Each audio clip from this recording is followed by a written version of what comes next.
දැන් මේ වෙනකොට ලෝක අර්බුදයක් නිර්මාණය කරන මේ ඉරාන ඊශ්‍රායල් ඇමරිකානු යුද්ධය දැන් මේ වෙනකොට කලාපීය වශයෙන් දැවැන්ත විදිහට ව්‍යාප්ත වෙමින් පවතිනවා. එතකොට මේ ව්‍යාප්ත වීමත් එක්ක දැන් මේ යුද්ධයේ අවසන් භාගයට එනවා. තව මාසයක් විතර යනකොට මේ අවසන් භාගයට එනකොට දැන් මේ වෙනකොට මේ මුල්ලා රෙජිම් එක, කමේනිගේ අන්තවාදී රෙජිම් එක, නැත්නම් මේ මුල්ලා ත්‍රස්තවාදී රෙජිම් එක වියරු වැටිලා තියෙනවා. දැන් මේ වෙනකොට අපිට බලා ගන්න පුළුවන් කාරණා කීපයක් තියෙනවා. සමස්තයක් හැටියට 90%කින් ඔවුන්ගේ බැලිස්ටික් මිසයිල් ප්‍රහාර එල්ල කිරීමේ ප්‍රවණතාවය අඩු වෙලා තියෙනවා. උදාහරණයක් ඇරලා අපි මෙහෙම ගන්න පුළුවන්. පෙබරවාරි 28 වෙනිදා ඉරානය විසින් පළමු බැලිස්ටික් මිසයිල් ප්‍රහාරය එල්ල කරන මිසයිල් ප්‍රහාරය ඊශ්‍රායලය වෙත එල්ල කරනකොට ප්‍රහාර 44ක් එල්ල කරනවා ඉරානය විසින් ඊශ්‍රායලට පෙබරවාරි 28 වෙනිදා පළවෙනි දිනේ. එතකොට ඒ සඳහා මිසයිල් 90ක් පාවිච්චි කරනවා. එතකොට දෙවෙනි ප්‍රහාරය මාලාව එල්ල කරනකොට මාර්තු 1 වෙනි දින එල්ල කරන ප්‍රහාර මාලාවේදී ප්‍රහාර 55යි මිසයිල් 60ක් එල්ල කරනවා. එතකොට ඊළඟ ප්‍රහාර මාලාව වෙනකොට ප්‍රහාර 6යි මිසයිල් 7ක් එල්ල කරනවා. ඒ මට්ටමට එනකම් මේ අවසන් වශයෙන් වෙනකොට නැවිල්ලා තියෙනවා. ඒ කියන්නේ අවසන් වශයෙන් වෙනකොට ප්‍රහාර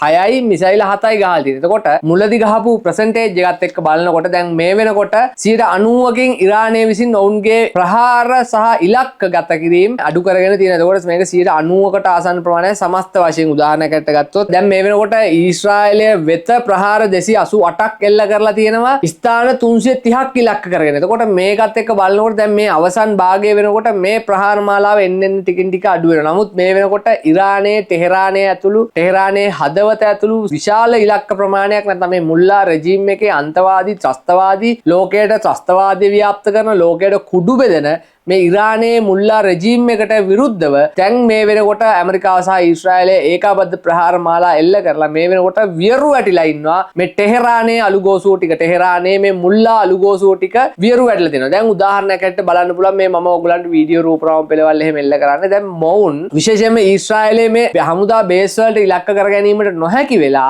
දැන් මේ වෙනකොට මේ ටෙහෙරානයේ ඉන්න මුල්ලා අලුගෝසුව ටික මේ වෙනකොට ඊශ්‍රායලයේ ඉන්න සිවිල් ඉලක්ක වෙත ප්‍රහාර මාලාවල් දිගටම එල්ල කිරීමට බලාපොරොත්තු වෙනවා. උදාහරණයක් ඇරෙට හිතන්නකෝ දැන් LTTෙන් කොළඹට ගන්නවා. කොළඹට ගහ ගන්න බෑ. හැබැයි කැපිතිකොල්ලාව පදවිය ශ්‍රීපුර ගෝණගල් දෙනේ ඉන්න අහිංසක ගොවියෝ මරනවා වගේ ඒ කාලේ අහිංසක ගොවියන්ව මරුවා වගේ දැන් මේ වෙනකොට ඊශ්‍රායලයේ ඈත පිටිසර ගම්මානවල නැත්නම් මේ ගාසා තීරයේ ආසන්නයේ ඉන්න මේ වගේ සාමාන්‍යයෙන් ඈත ප්‍රදේශවල වල ඉන්න සිවිල් වැසියන් ඉලක්ක කරගෙන ප්‍රහාර මාලාවල් දිගටම එල්ල කරනවා වියරු වැටු මේ ටෙහෙරානයේ අලුගෝසුව ටික. ඉතින් මේ වෙනකොට ඔවුන්ගේ පරාජයෙන් වියරු වැටිලා මේ සම්පූර්ණයෙන්ම සිවිල් වැසියන් ඉලක්ක කරගෙන සිවිල් වැසියන්ගේ ඉලක්කවලට සිවිල් වැසියන් ඉන්න ප්‍රදේශවල වලට නැත්නම් සිවිල් වැසියන්ව ඉන්න ප්‍රදේශවල වලට ඉලක්කගත වෙමින් ඉන්නවා. එතකොට උදාහරණයක් ඇටියට විශේෂයෙන්ම ගොවි කෘෂිකර්මාන්තයෙන් නිරත වෙච්ච දුෂ්කර පළාත් වලට, ඒ කියන්නේ ඒ රටවල්ලා තියෙන කොළඹ වගේම ඔවුන්ගේ දැන් කොළඹ අපේ ආරක්ෂක පද්ධතිය ඉහළයිනේ. උදාහරණයක් විදියට ගත්තොත් ආවේක්ෂණ රාජකාරීවල නිරත වෙන බුද්ධි නිලධාරීන් ඉන්නවා. නිරන්තරයෙන් ඉන්න. එතකොට අපි බැලුවොත් උඩ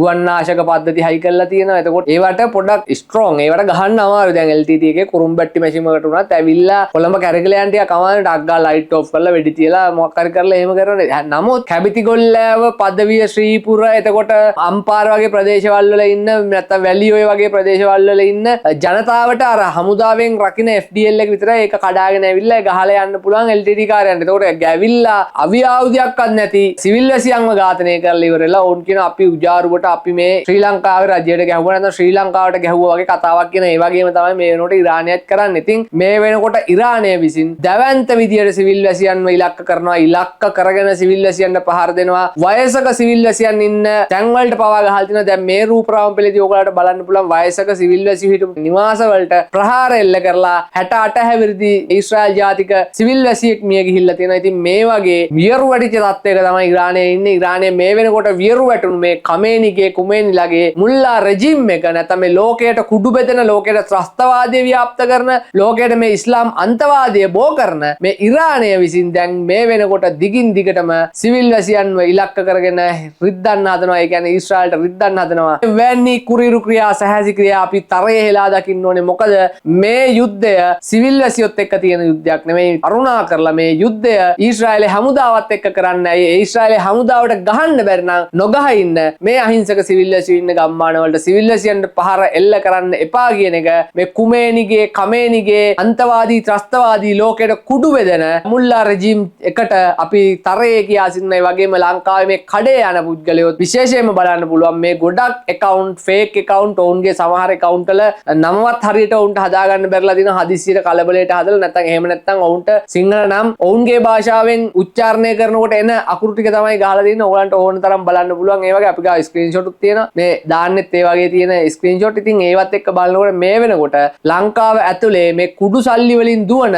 ප්‍රොපගැන්ඩා නිර්මාණකරුවන් විසින් ඉරානයට පක්ෂපාතී විදියට වැඩ කටයුතු කරගෙන යනවා. ඉතින් ඒ කටයුතු කරන්නේ ඔවුන්ට මේ ලෝකයේ හරහා කුඩු බෙදා හැරීමේ ජාලයේ මහමොලකරු වෙච්ච මේ ඉරානය රැක ගැනීම සඳහා අවශ්‍ය වැඩපිළිවෙල නිර්මාණය කරන්නේ මේ ලෝකයේ ත්‍රස්තවාදය නිර්මාණය කිරීමේ මහමොල කරුණ තමයි වහබ්වාදය මේ ලෝකය ඉස්ලාම්කරණය කිරීම සඳහා විශේෂයෙන්ම ලෝකයේ තියෙන රටවල් වලට මුදල් ආයෝජනය කරන මේ ඉස්ලාම් ත්‍රස්ත කණ්ඩායම් පෝෂණය කරන කමේනිලගේ කුමේනිලගේ මේ ත්‍රස්තවාදී කුඩු බෙදෙන මද්‍රව්‍ය මාෆියාවේ මහමොල කරුවන් වෙච්ච මේ මුල්ලා රෙජිම් එක රැක ගැනීම සඳහා යොමු කරන්නේ. ඒ වගේම විශේෂයෙන්ම මේ වෙලාවේ අපි සිහි බුද්ධියෙන් තබාගත යුතු කාරණාවක් තියෙනවා. මේ වෙලාවේ අපි කොයි කඳවුරක් එක්කද හිටගන්නේ කියන එක විශේෂයෙන්ම ඊශ්‍රායලය වගේ කඳවුරක් එක්ක අපි බය නැතුව ඍජුව හිටගත යුතුයි. ඒ තමයි මේ රටේ අනාගතයේදී මේ රටත් එක්ක මිත්‍ර සබඳතා දැනුම තාක්ෂණයේ මිත්‍ර සබඳතා කියන දේවල් එකතු කරගෙන මේ රාජ්‍ය දියුණු කර ගැනීමට අවශ්‍ය වැඩපිළිවෙල තියෙන්නේ ඔවුන් හා මිත්‍ර සබඳතාවයෙන් ගොඩනැගෙන එකයි කියන එක අවසන් වශයෙන් මේ රටේ ඉන්න සිංහල ජනතාවට මතක් කරලා තිබෙනවා. ස්තුතියි.